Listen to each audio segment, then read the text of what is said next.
Imagine turning ordinary text into sleek in 3D and just add your text, resize your text. Next, head over to Windows menu and choose 3D and materials. Now just go ahead, click on it, adjust the color, enhance the depth, and just watch the magic unfold.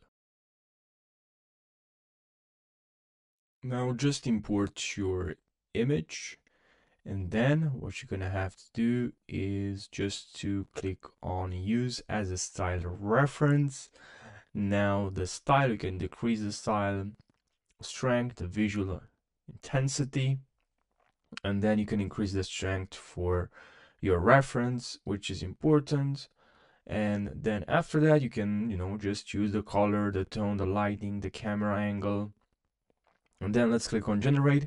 And also you can use different resolutions. You can go with aspect ratio, landscape, wide.